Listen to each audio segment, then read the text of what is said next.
But I do think listen as much as you can and really have those open conversations and try and keep yourself as open-minded. Always learning, never stop learning. I've just continued to absorb more information.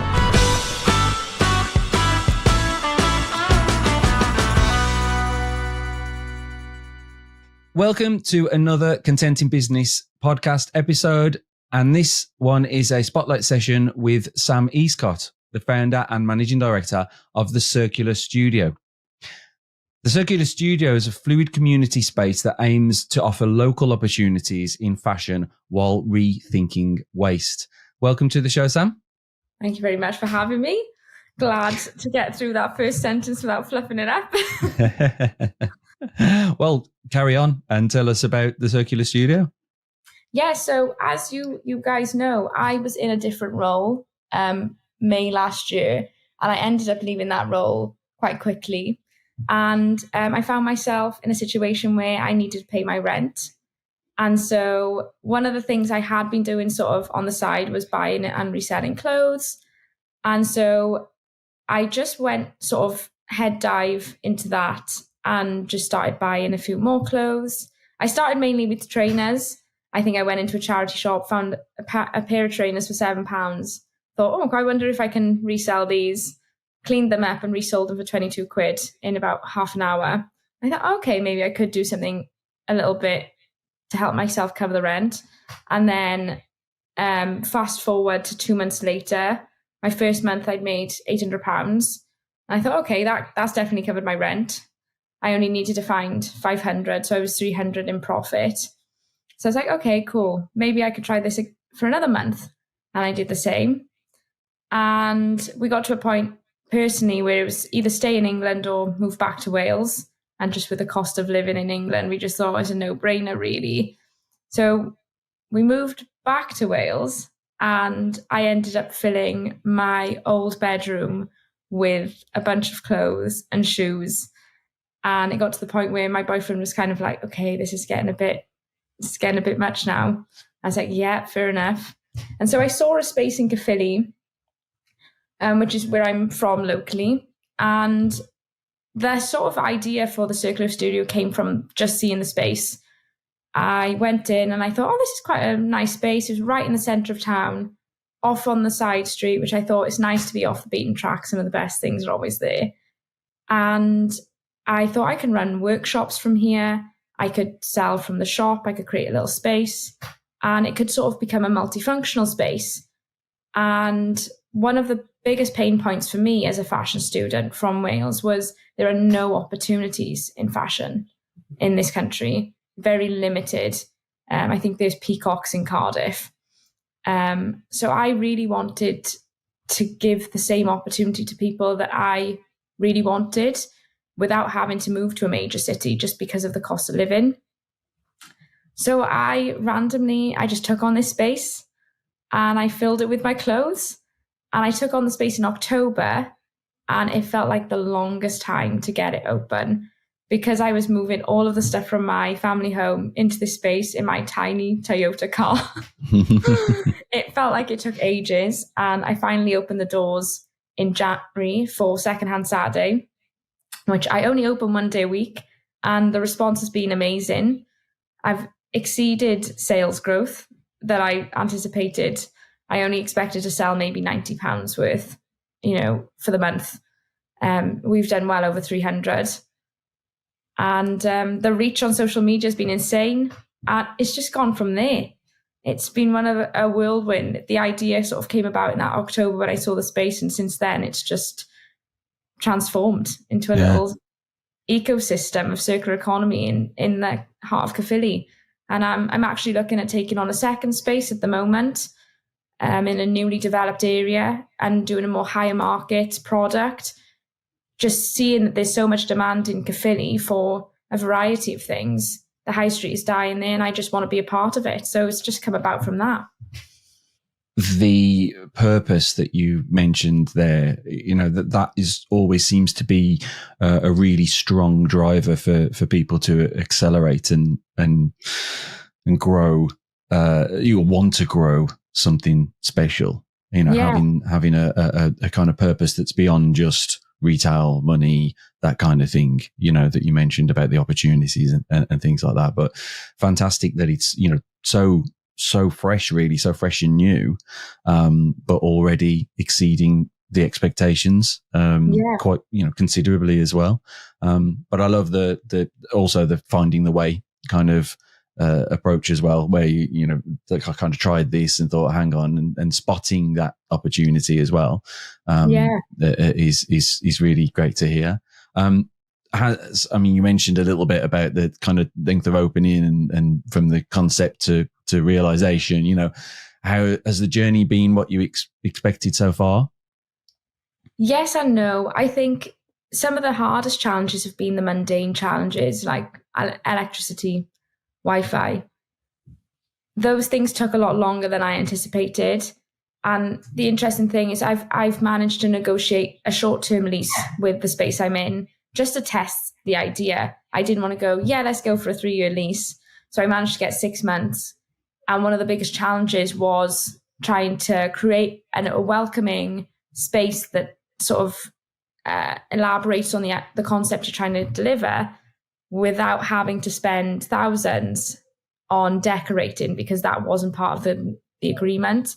So I've had to get really, really creative. And so I'm really proud of how creative I got on a very small budget. I don't think I ever anticipated the reaction and the response. It's been one of those situations where I had the idea and I thought maybe this could be something, but to actually see people come through the door in response to the marketing has been a different level of appreciation. When you're speaking to customers and going, oh, how did you find us? Was it, the sign outside, or was it through social media? And, 98% will say social media. And it's like, oh, wow, okay, wow. And I've been telling my friends, I've been telling this, and that's been a different kind of, okay, thank you. So like the appreciation between me and the customers is different then, because it's my own, and then I get to share it with them. So I think in that sense, I didn't ever expect that.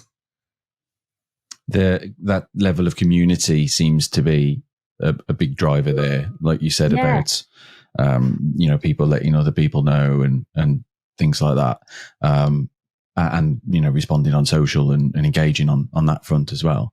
What is it that you think that have driven this early success, and even the success when you were just buying shoes and refurbing them and selling them? What do you think that it is that's made that successful, those different stages? I think for me, it's the testing and being open-minded to failure. I don't like failure in itself. I think no one can openly admit to saying, oh, I love to fail. But it's being able to test the ideas and testing them until you find the solution. For me, with the space is always changing. One of the things I think, one of the reasons for the main success with the business now in the physical sort of world is because I'm always speaking to customers of what would you like this space to be? When you're shopping, what do you prefer? Is it category, color, or size? And those small things will make a difference to someone's experience in the physical. And then, something as simple as running beginner sewing classes. Okay, being led by them, obviously not giving so much that they have to completely create the structure. It's not about that. It's about, what do you really want to do? What day really would you want the classes? And making sure that it is actually founded on their ideas and involving them. I think on the digital sense, it's just been about testing, really researching and testing, seeing what other people are doing on different selling apps and seeing how they're successful, what images do they use, what lighting, how do they position their products, and just testing it until I found what worked for me. And always learning, never stop learning. I've just continued to absorb more information all the time. I think, I probably won't ever get better at that.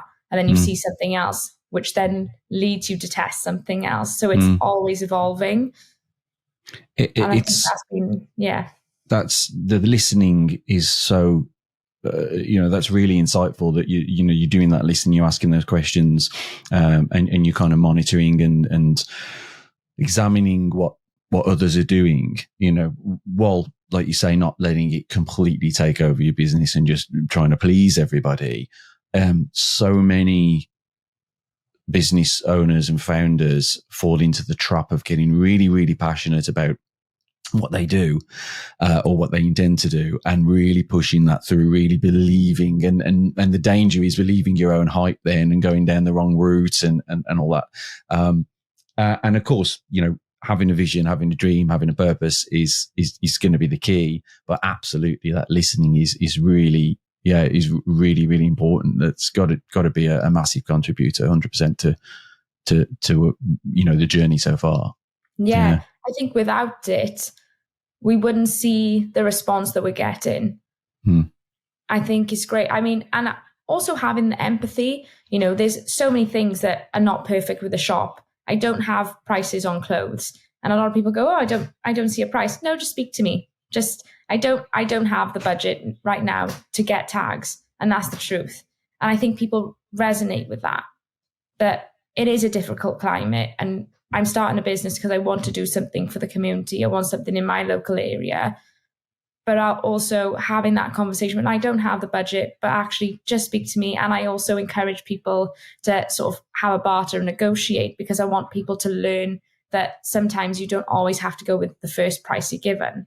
And it's also teaching skills at the same time, where a lot of people sort of, no, I don't like that. And I'm like, no, do it, try it and see what happens. You might get something for a little bit lower. You might have a good laugh. And I just love that about the shop. And I think that's been one of the best things to see the success and the response. I seem to be really focused on that engagement side of things. I love the engagement side. I think that's one of my favorite parts of the business. I don't want to do it just to speak to 4 blank walls all the time. I love speaking to people and meeting new people, learning about their stories if they're having a bad day. I really treat the shop as if it's my living room. I've got my little biscuits, got cup of teas, and that's just really part of the way I was brought up as well. I know my mum would be killing me if I didn't have any sort of snacks to give to people or no refreshments. And one of the things that I really wanted to achieve was the sort of cozy sort of vibe. And one person goes, oh, it's so cozy in here. And I'm like, perfect. That is exactly what I was going for. Fulfillment. Yeah. So what's the big vision? What's the kind of dream or the ultimate goal for the business? I think the ultimate dream is to have a space where there's something for everyone. And I know that's probably one of the worst things to say, but when you're a community, I think one of the things is there is interests for everyone, whether it's, a specific kind of garment, rental service, furniture, bric-a-brac, the education side, internships, job opportunities. I kind of want it to become a circular economy hub within the community where we are rethinking waste completely on all aspects. So whether a donated item that comes in, sometimes we'll find that we get a lot of stuff from fast fashion that we can't always retail, but it's rethinking that and how can we use those in upcycling workshops? How can we show other people to rethink that waste to create new garments? We see it on social media all the time, but a lot of people are interested in it. And I saw actually someone talk about creativity as being this quite mysterious thing.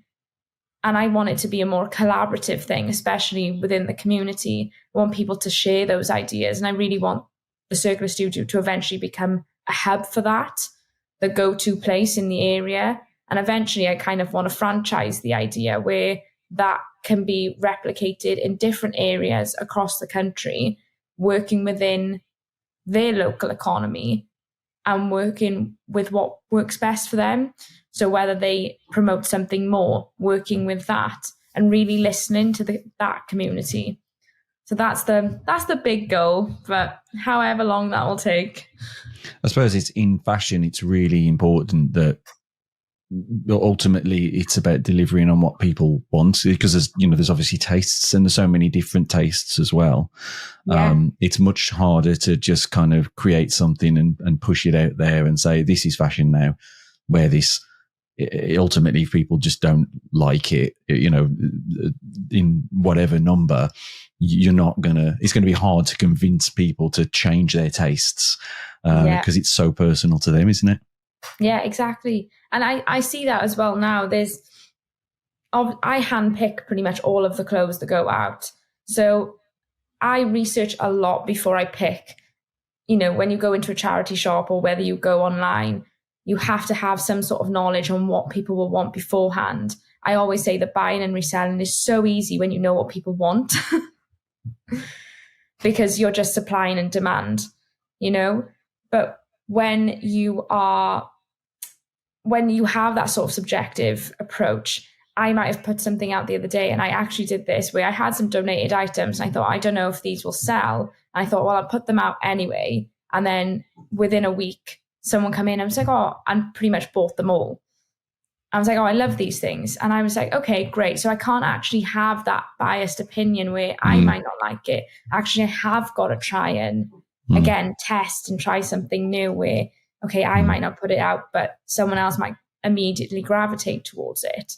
And so it is trying to find that balance between my own sort of guided, knowledgeable, what I would go for, and then actually what other people would subjectively like anyway. So it can be a challenge in fashion. And that's, again, one of the reasons why I want to open a second space, because I'm immediately noticing a lower end customer and a higher end customer. And I don't want to blur them together because it maximizes and lowers someone's expectation. Someone might come in and they only want to spend £5 to £10. So when I say £20, that's way too much already. But with other people, they might be, oh, that's amazing. But then I'm underselling myself.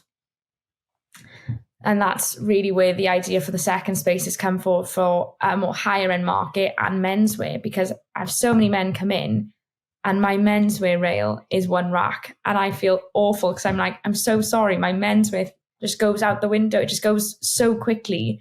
Men come in, they buy it, and then I can't find quick enough. So I was thinking maybe I just have a larger selection for men. And that's kind of, again, where the idea has come from, just constantly learning and listening. What you mentioned, part of the challenge there around tastes and even things like that, availability around then the men's side of things. What other challenges do you think you're going to need to face as you kind of grow? Sizing, 100%. The average UK women's sizes are 14, and I started with my own wardrobe, and I'm a little bit of a clothes hoarder. So a lot of the sizes I have at the moment, 6 to 8 or 8 to 10. So having an understanding that there needs to be complete inclusion, and I see it as it shouldn't even be a subject. It should just be a matter of fact. I don't want someone to come in and think there's nothing for me here, especially for females. And I think the processing of clothes and how quickly we are able to sort, categorize, and just make sure that we are making sure that we, what's the word? I can't even think. Making sure that we keep an inventory. I'm very data driven, and the more stock that we get in, I want to make sure that we are checking turnover times, that we are checking sort of high demand items, so we can make sure we have it in stock.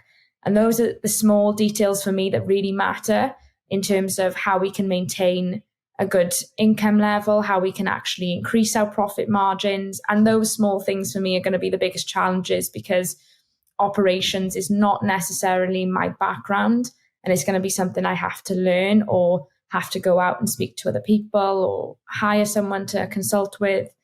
So that's going to definitely be one of the challenges. And we're already seeing it now. The space is not built like a warehouse. It's a multifunctional space. So it serves two purposes. But we're going to definitely struggle when we start getting more and more donations in and we process, and how to avoid not becoming a charity shop and keeping it curated. I can imagine, if someone comes in and they're a certain size and they look across and they just don't really see anything for them, does that risk of them just going, oh, well, I'm not going to bother going in there. They don't have any clothes in my size. And then just assuming that's it then, the kind of risk of losing that straight away. So suddenly you've got this demand to grow, kind of like a potential snowball effect of having to make sure that you're filling those gaps in sizes and things for people, like you say, men's side of things as well. Yeah, exactly. And one of the ways that I have tried to overcome that is by saying we are still so early doors, and that I've said that I've literally started with my own wardrobe. And this is something that I am working on immediately. I communicate that through my social media as well. And I do say I get new clothes in all the time. So don't think you're going to come in and, there's never going to be anything, because I'm getting new pieces in pretty much daily at the moment. So I really want to make sure that people do feel welcomed. And I've literally said, look, it's my fault, or we're not there yet, but we will be. And I think that's so important, again, just to have that conversation with the customer, because people would rather the authenticity in that conversation, the truth, rather than, we may get it in, we may not. It's just be clear, in my opinion. You talked about, obviously, the communication, engagement with customers and some of the marketing you've been doing. What do you find is working and what do you find challenging on the marketing side at the moment? So I think what works is the authenticity and the clear communication side of things. All of our marketing efforts are focused on the one day of the week, which makes it easier because people know then, okay, secondhand Saturday, sort of in the title.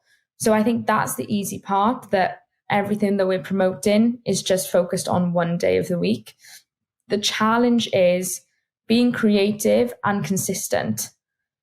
So at the moment, being the only person within the business, I am having to source the clothes, process them, get the shop ready, which can take all week, alongside a personal brand where you're networking, collaborating, trying to build up the reputation of the business.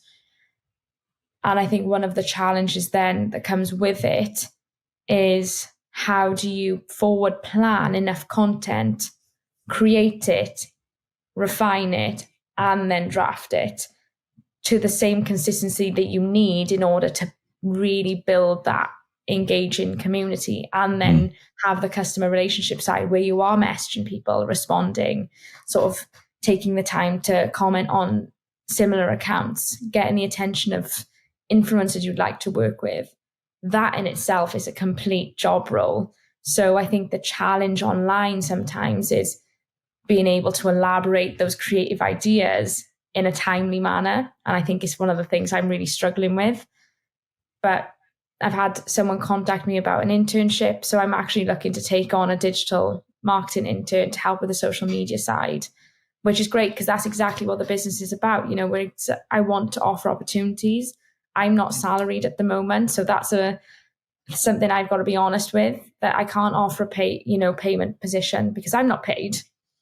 But one of the things that I had from internships is I want to make sure that they have a portfolio that they can use if I can support them to go and get a job. So I will, but it's definitely one of the things I've struggled with. I would love to be more consistent on social media, and every week I'm like, oh God, we didn't post that. Oh, we didn't do that. And we missed a day. And it does feel like you're banging your head against the wall sometimes, but I know it will eventually get there. Even if I post 3 times one week, I'm like, thank God we posted 3 times this week. Yeah, it's more than most. Yeah, that's a thing. But the worst thing is the forward planning is so important, because the worst thing is sitting there and on a daily basis and saying, I've got to put something out today, or what do I write? And having to kind of come up with things on the fly, and then inevitably going to be rushed and everything. And it is one of the first things that is generally sacrificed. And then of course you've got, as you mentioned, the engagement, community management and the feedback and the commenting and all that, because all that makes a difference as well. It's a vicious circle, because I can create I can plan the content, but I can't almost allocate time to create it, edit it. So then you just end up like, I'll just put something out with some of the stuff that I've got together, and then it doesn't perform. And you know why it's not performing, because it's not planned. And then, modified for each platform and across the multiple platforms and everything. So everything starts to get a little bit, spirals out of control. And it becomes overwhelming really quickly because social media, as you know, is always evolving. There's always something new that Instagram wants you to try out. There's something new that TikTok is pushing. And it's having to have your ear to the ground at the same time and know okay, they're pushing reels again, right? Do more reels. Okay, I need to have 10 stories a week. One of the things I'm utilizing, I think, which manages our engagement is stories and just taking people through my day with them and polls, getting people to engage online as they would in the shop. But if I didn't do that, it would be, oh my God, where do I start? Yeah. And it sometimes breaks your heart knowing that stories are important, but they're going to disappear after 24 hours and you think, oh, I'll put that out there and then it's gone. I know. And then you just frantically screenshotting all of the data so you can look back at it another time. So with everything that you've been through so far, and obviously it sounds like it's a fairly short journey so far, very early stages, but already a whirlwind, and like you say, keeping up with it all, and already looking so incredible in terms of the opportunity and the difference you can make. What's the one piece of advice that you've kind of taken so far that you would give to another business owner or business leader? I think the advice I would give would be just go for it. I think I would have loved to have started a business a lot younger. And I think I just went ahead. I just dived into it. And I think sometimes when you hold yourself back, that's when the problems arise because you're not believing in yourself. And if you don't, you're subconsciously at a crossroads. I think if you don't back yourself now when you have that really deep-rooted desire, you'll probably get to a year's time and go, I wish I'd have done it then. I think if you want to do something, go for it. I think it would be one of my biggest life's regrets if I didn't. And so that would be my advice to someone. Sometimes there is financial risk, but there's a financial risk. You could go out for food somewhere, try somewhere new. You spend £20 on the meal and you didn't enjoy it. That's a financial risk. It's the same thing. Granted, there's more money involved, but I've bootstrapped this idea. I've not invested thousands of thousands. I've invested barely $2,000, and that's just me really thinking creatively and learning how to cash flow that way. If someone gives you 10 grand, sometimes you just spend it on the wrong things, so I just say go for it and try new things with little to no money and see how far you can get. I think sometimes they say, if it doesn't scare you, then it's not, you're not ambitious enough or something like that. But equally, absolutely, it sounds like you have been risk averse to a level, not to the point where it will break you, or not to the point where it would completely restrict the opportunity. There's kind of that sweet spot in the middle, but also like you say, you've been listening along the way as well, and kind of keeping quite a humble mind about it. But it sounds. Yeah, I mean, even if you make £200 from the one day, you think, oh my God, you do think, oh my God, I've made £200 from the business. But that doesn't mean next week you're going to make the same amount. It doesn't mean, okay, that's it now and sort of I can retire. It means, how can I beat that? How can I, almost be on the edge of skepticism where you kind of think, okay, this is too good to be true, but is it? And sort of test again, just go with the idea and see what else you can bring to the table. But I do think listen as much as you can and really have those open conversations and try and keep yourself as open-minded, because I've drafted so many business plans at this point, and I can't say that the business plan I drafted at the beginning is the same as the one 6 months later. It could be in 2 weeks and it's completely changed. Even though the concept and the premise is the same, the operations, the partnerships, the tactics that we're doing all may be completely different. And I think that should be the case. Imagine if it was the same, you'd think, oh, that's really scary. So you would correct from the get-go.